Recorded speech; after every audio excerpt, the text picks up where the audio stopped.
Hola, buenas tardes desde Francia. Soy Céline, trabajo para Humanistas Internacional y soy la coordinadora de investigaciones para el informe sobre la libertad de pensamiento. Voy a empezar contándoles brevemente sobre el informe en general y luego abordaré específicamente el tema de la apostasía. El informe sobre la libertad de pensamiento examina el historial de cada país en la defensa de los derechos de las personas no religiosas.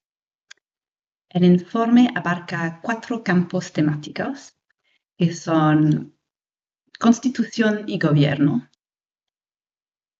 educación y derecho de los niños, familia, comunidad y sociedad, y libertad de expresión y defensa de los valores humanistas.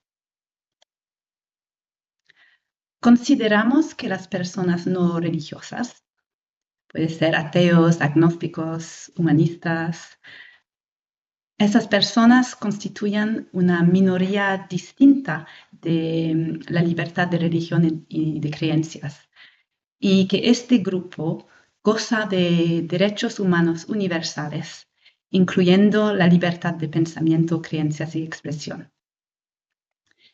Así, en todos los temas, exploramos los niveles de discriminación que enfrentan las personas no religiosas, incluyendo discriminación legal, privilegio religioso, violencia por parte de actores estatales o no estatales, prejuicios y tabúes sociales, y la instrumentalización de la libertad de religión y creencias para restringir los derechos de otros. En otras palabras, cuando la religión se utiliza como excusa para negar los derechos humanos a ciertos grupos de personas. El informe sobre la libertad de pensamiento existe desde el 2012. Inicialmente surgió del trabajo de la Asociación Humanista Americana y otras entidades, y Humanistas Internacional adoptó el informe inicial de unos 30 países, ampliándolo para incluir todos los países del mundo al segundo año y creando un sistema de calificación aplicable a todos los países para complementar los capítulos narrativos. Se trata de un proceso continuo que ha resultado en el informe siendo, en primer lugar, un informe en línea, online, con una edición suplementaria de países clave que se publica anualmente. Esta edición incluye una selección de entradas, aproximadamente 10 países. Todas las entradas están disponibles en línea. Las entradas por país se actualizan cada 5 años. Estamos intentando ampliarlas a 4 o 3 años. Y a menos que recibamos información sobre un cambio en ese país lo suficientemente significativo como para afectar una condición límite, no actualizaremos ninguna entrada antes. Y explicaré lo que significa condición límite un poco más tarde.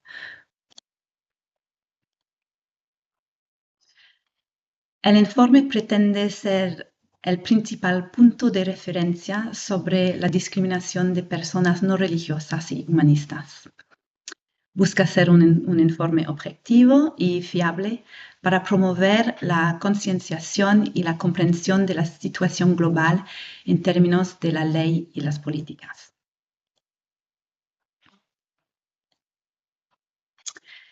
Este mapa muestra la distribución de las organizaciones humanistas en todo el mundo. Siempre que es posible, contamos con la ayuda de nuestros miembros para actualizar la información de su país. Ustedes son quienes están en el terreno, con mejor acceso a la información y un mejor conocimiento de lo que realmente está sucediendo. Sin embargo, no todos los miembros tienen capacidad de apoyar la investigación y lamentablemente no contamos con organizaciones humanistas en todos los países. En ese caso, nuestro personal realiza la investigación documental lo mejor que puede. Y a veces recibimos también ayuda de voluntarios con interés y experiencia en ciertas áreas. La narrativa de cada entrada de país en los 4 ejes temáticos determina las condiciones límite que aplicamos a ese país. Estas condiciones son descripciones discretas sobre diversos aspectos de la discriminación o la persecución. Existen alrededor de 70 condiciones límite, cada una con 5 niveles de gravedad, desde el verde hasta el rojo oscuro, que van aumentando gradualmente. Las condiciones límite solo se activan cuando disponemos de suficientemente información y pruebas para aplicarla. Solo las condiciones límite aplicables aparecen en la página de un país. Las condiciones límite nos permiten generar mapas interactivos. Aquí pueden ver el mapa con los países coloreados según el resumen de las condiciones límite aplicadas en las diferentes áreas temáticas. Los colores son en realidad el promedio de los colores de las 4 áreas temáticas. Todos los datos sobre las condiciones límites son disponibles en el sitio web a través de una licencia Creative Commons para que cualquiera pueda ver cómo llegamos a las puntuaciones. En los últimos 4 años hemos consultado al 25% de nuestros miembros sobre cómo utilizan el informe. El 44% de quienes respondieron a nuestra encuesta indicó que lo utilizan para campañas y actividades de cabildeo a nivel local.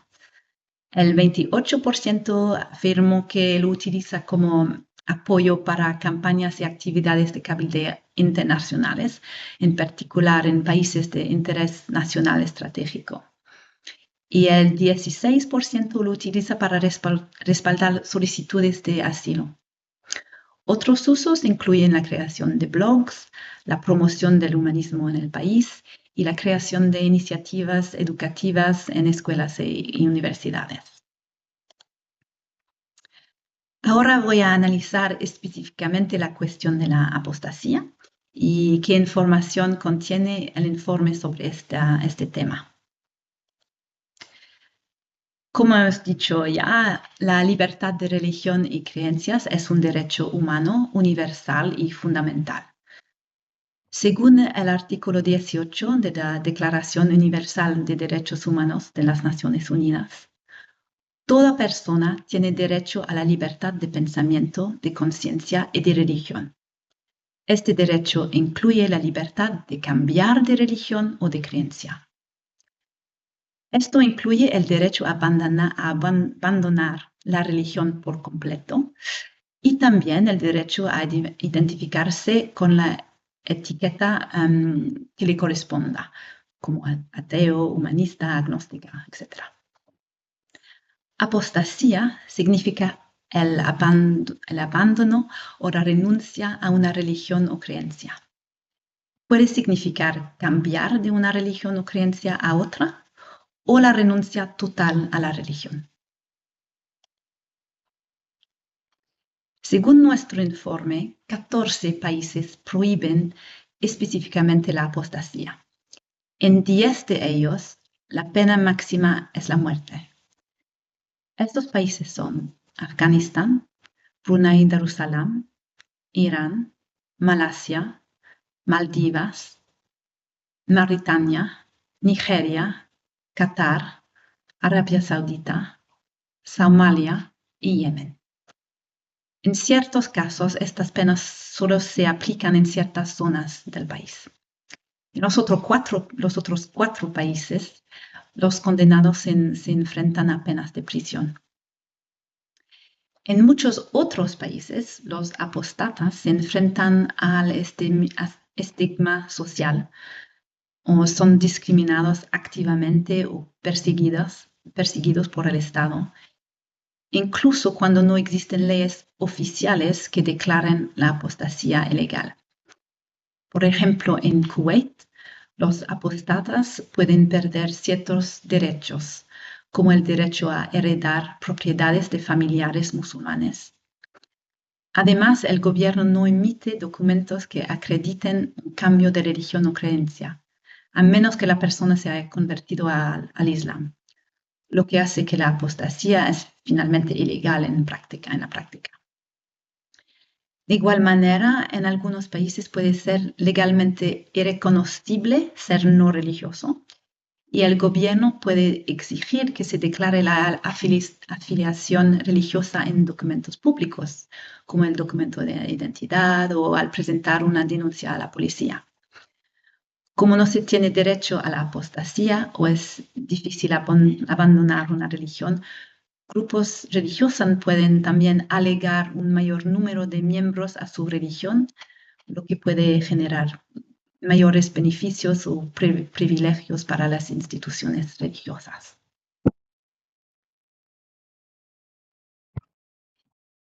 La blasfemia y la apostasía están muy vinculadas en la práctica.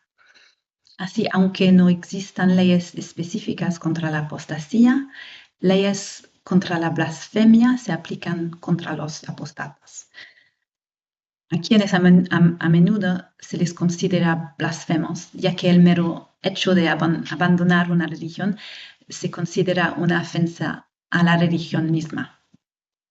Hay casos de personas procesadas bajo leyes de blasfemia por renunciar a su religión en países donde la apostasía no es un delito penal, pero la blasfemia sí lo es. Por lo tanto, en realidad habrá mucho más de 14 países donde la apostasía sea legal en la práctica. Entre 2020 y junio 2024, Humanistas Internacional ha recibido 505 solicitudes de ayuda de personas no religiosas. Una gran proporción de ellas, un tercero, eran ateas encubiertas, gente demasiado temerosa de compartir públicamente su identidad no religiosa por temor a las repercusiones.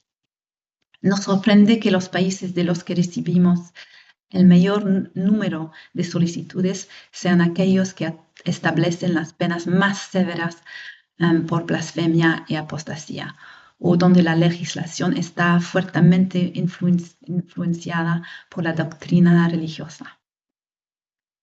La persistencia de leyes sobre blasfemia y apostasía en los códigos legales desempeña un papel importante en la represión de las voces no religiosas y en su capacidad de vivir una vida fiel a sí mismas y a sus creencias sin temor a represalias. Las leyes sobre blasfemia legitiman el vigilantismo, la violencia callejera y la persecución de minorías. A menudo se acusa a personas que no son necesariamente no religiosas, simplemente critican o cuestionan la doctrina o las prácticas religiosas.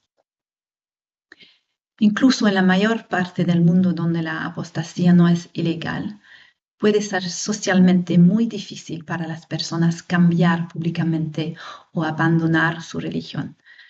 El informe sobre la libertad de pensamiento compartimos numerosos testimonios de personas que no se sienten capaces de compartir abiertamente su identidad no religiosa por miedo al juicio o al ostracismo de su familia o grupo social.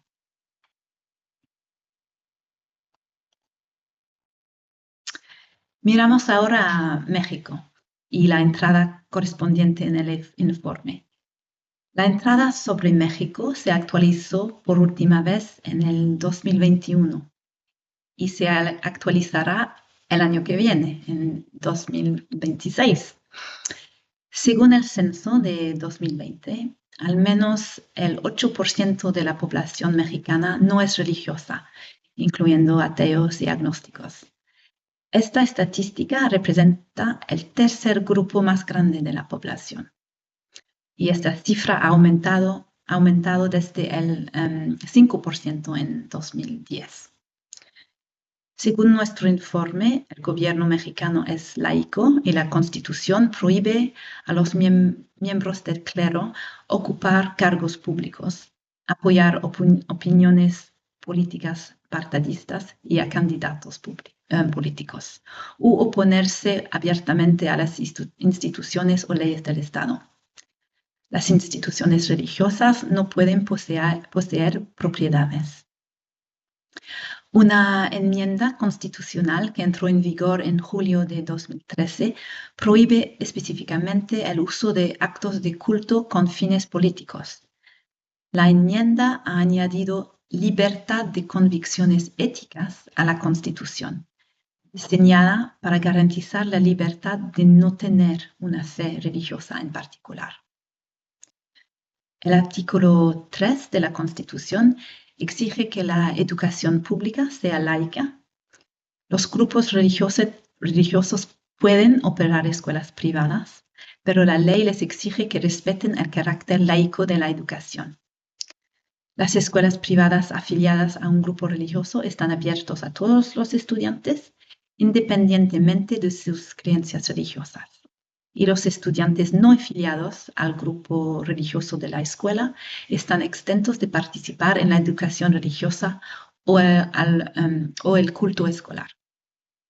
En ciertos casos, quienes optan por no participar en estas actividades pueden sufrir discriminación y ostracismo. La Constitución también protege el derecho de los líderes indígenas a practicar sus propios usos y costumbres. Este derecho de autogobierno de las comunidades indígenas a veces entra en conflicto con otros derechos, como la libertad de religión. En particular, en las comunidades rurales e indígenas, se espera que los residentes, independientemente de su fe, participen y financien las reuniones religiosas tradicionales de la comunidad y, en algunos casos, que se adhieren al catolicismo. Según una comunicación de un grupo de relatores especiales de la ONU, los estados de Hidalgo, Oaxaca, Chiapas, Guerrero y Puebla enfrentan presiones para participar activamente en los ritos católicos, incluyendo la prestación de asistencia financiera a la Iglesia, o de lo contrario se enfrentan a la exclusión, el desplazamiento forzado, multas y la negación de servicios públicos como los servicios de salud y acceso al agua potable o la electricidad. Si bien México en las últimas décadas cuenta con un mayor reconocimiento legal de los derechos de la comunidad LGBTI, grupos religiosos se han visto implicados en la realización de terapias de conversión. Grupos religiosos también han presionado a los políticos a prohibir el aborto.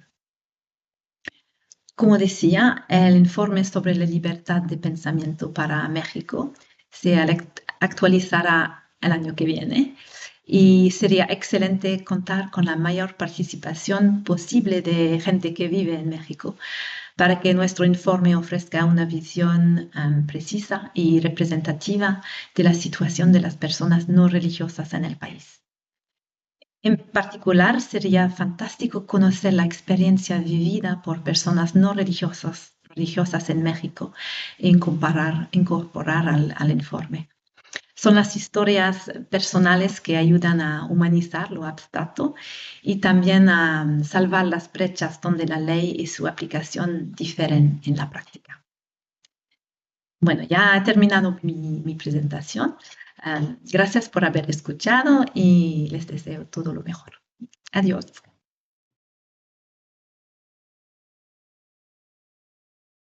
pues, acabo de terminar un curso, ¿no? De, de enfoques internacionales comparados de laicidad, ¿no? Entonces, y se hablaba un poco del tema de laicismo, ¿no? Como una cosa, ¿no? Que ya se fue, que ya estuvo, que ya pasó en otro momento histórico, y yo sentía como que tenía una cierta connotación negativa, ¿no? Entonces decía yo, no, no, o sea, no, o sea, no, o sea, ahorita hay un laicismo, o sea, sí, el laicismo o sea, el laicismo no se ha ido, o sea, el laicismo como manifestación de defensa activa, organizada, constante y a veces que se torna beligerante de defensa de la laicidad existe. O sea, ese sigue existiendo. Ya no en los mismos términos que cuando se separó la iglesia del Estado, ¿verdad? O sea, ya no, pero sigue existiendo, ¿no? O sea, porque finalmente sí existe la necesidad de seguir como defendiendo pues esa separación, ¿no? O sea, como de seguir a lo mejor ahora con una disposición distinta porque ya no estamos como en el tema de la separación iglesia-estado porque ya tenemos todo un entramado jurídico que lo sustenta. Pero finalmente en lo concreto, ¿no? En la práctica, en la norma, ¿no? Pues entra todo esto que dices tú, Raquel, por ejemplo. A lo mejor culturalmente no te puedes enfrentar, ¿no? A las doñas que se organizan, ¿no? En la parroquia para poner el nacimiento. Porque van a ganar y ¿para qué te peleas? O sea, comunitariamente no te puedes enfrentar a tu comunidad, ¿no? A la gente, a las personas de tu localidad. No lo vas a hacer. Pero el asunto es insertar una discusión de por qué eso no es correcto. O sea, en tanto sigamos, mientras podamos seguir teniendo la posibilidad de discutir y elegir batallas, pues eso me parece que es importante, porque no es lo mismo las doñitas que quieren siguen insistiendo en poner año con año el nacimiento en la puerta de la iglesia, o a lo Pero eso mejor está por bien. otro lado, a los grupos antiderechos que hacen lobbying para que la Secretaría de Salud siga obstaculizando el derecho a abortar, por ejemplo, el acceso a los servicios de aborto voluntario. No es lo Sí, mismo. o sea, no, no, y de hecho eso está bien, o sea, yo me refería con el tema de los nacimientos, para mí me parece, de hecho eso es lo que debe ser, que las personas que quieran tener su nacimiento vayan y lo pongan en sus casas, en todo. La problemática o la discusión que se hizo hace como un par de años, que incluso se judicializó, que se metieron los amparos, fue porque los nacimientos se ponen por medio del Estado, con dinero de los contribuyentes, en plazas públicas. Y de esa manera legitiman la figura de la religión que manda en turno. O sea, legitiman por medio de darles más difusión y más espacio a su simbología, tanto al nacimiento como a las procesiones, como a, por ejemplo, y que cada vez crecen más. Por ejemplo, las procesiones ya nada más las hacían de un día, ya son 3 días y las están haciendo ahora como en España, ¿no? La procesión del silencio con los encapuchados y las van creciendo más por parte del Estado porque es cultura, porque se ve bonito, porque el turismo, pero están legitimando esa simbología y están legitimando y están dando poder. Eso es a lo que yo me refería un poco, Ah, porque si sí, no vas a o sea, cambiar eso, o sea, definitivamente con dinero público ni de broma. O sea, no, no, eso, eso no claro. debe ser. Coincido con ustedes. Ujú, Coincido con ujú, ustedes. O sea, mientras sea que las personas den su lana y que pongan para eso y pongan su trabajo y con ujú, sus propios recursos, órale, ¿no? ujú, Lo que quiera ujú, hacer la gente, esa es ujú, decisión de cada quien. Pero con dinero ujú. público no. O sea, No, sí, claro, por definitivamente. eso te decía, o sea, Y parte tampoco, y tampoco que vayan los representantes, que vaya tu presidente municipal y que vaya, exacto, eso es o a sea, lo que yo me encabezando, refería. porque luego se abre la discusión y se salen por el asunto de decir, es que estaba fuera de mi horario de trabajo. Pues sí, pero no te puedes despegar de tu Si bien, por ejemplo, representación. esta O sea, persona en el video dice que la apostasía por sí misma en algunos lugares es legal, en otros lugares está prohibido, puede ser esta causa de muerte y todo. Y en algunas,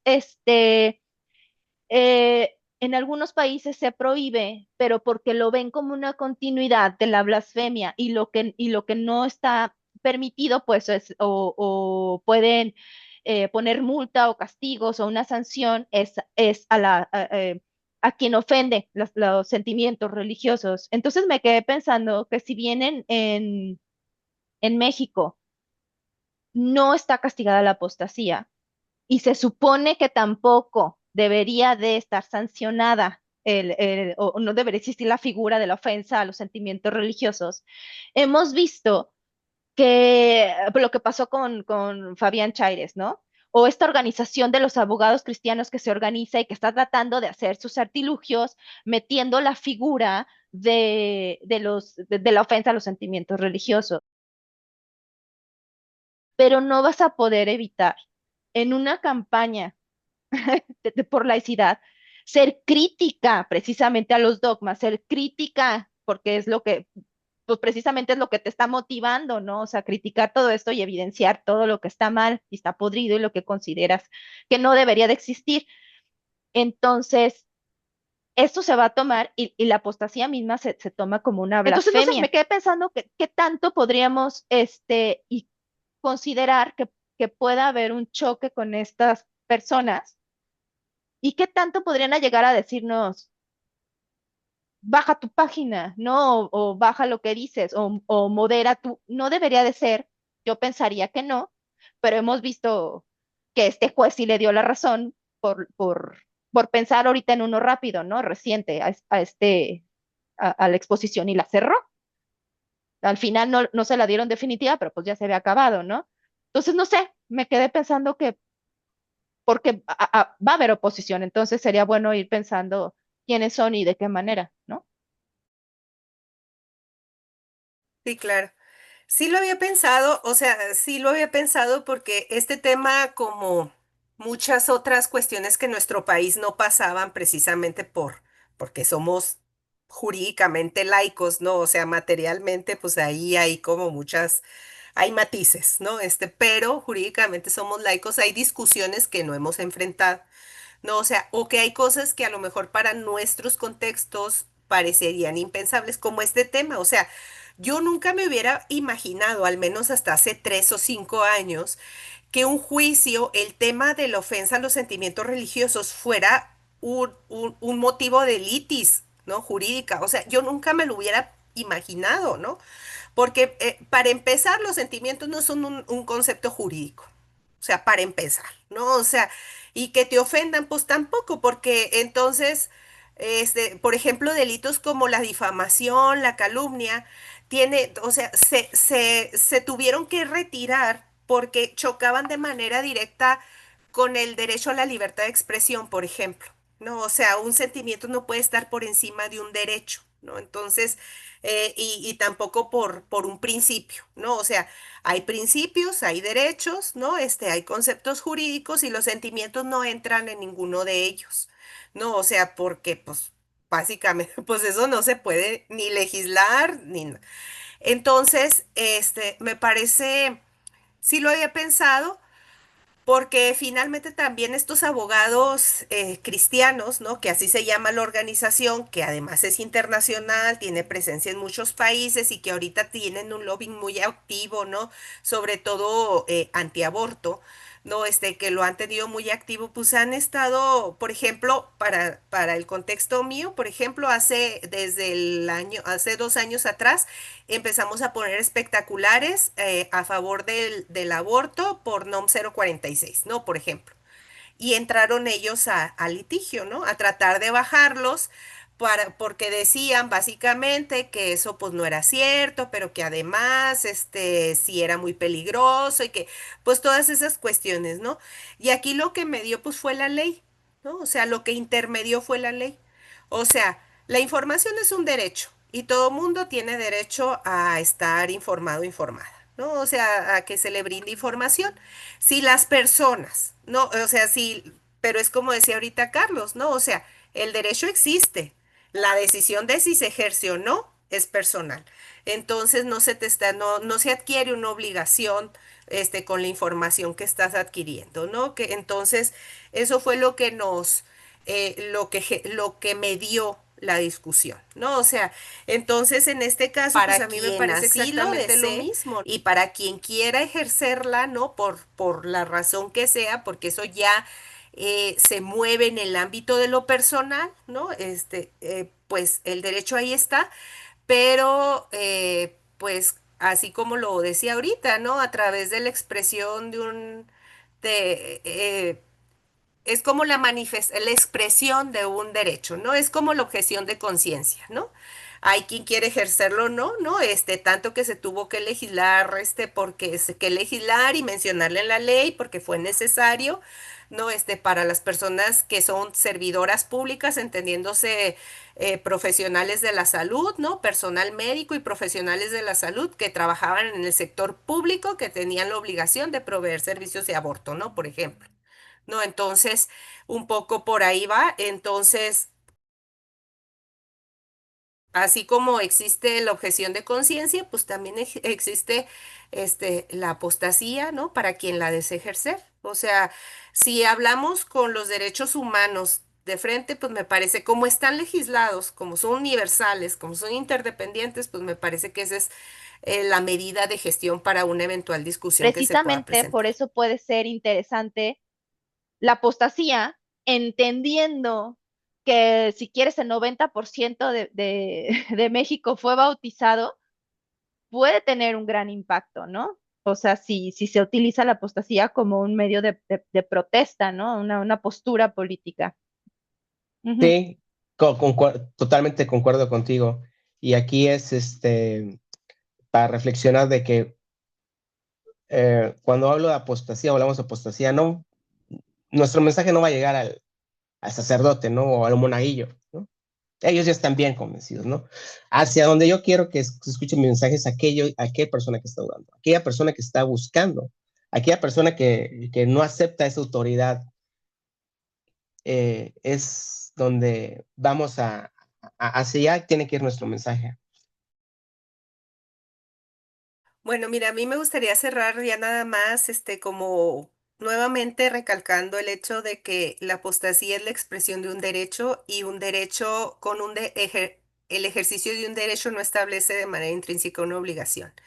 Eso nos permite, ejercer derechos nos permite ser personajes activos, ¿no? De la construcción de ciudadanía, de formar parte, ¿no? De una sociedad que por la vía democrática establece cuáles son sus normas, elige cuáles son las normas a través de las cuales va a encontrar formas pacíficas de poder convivir, pero también de gestionar y reconciliar las diferencias. Me parece que siempre lo que tiene que mediar son los derechos humanos y que los derechos humanos también son una buena medida de gestión para la reconciliación de todas estas diferencias, y a través de ello pues no podemos dejar también de resaltar que la diversidad religiosa en nuestro país existe, que la forma en la que expresamos nuestra religión, las formas de religiosidad y espiritualidades que existen también son algo que hay que gestionar, que en este régimen tienen que gestionarse de igual forma, y que las normas de convivencia tienen que representar necesariamente a todas las personas que formamos parte de la sociedad.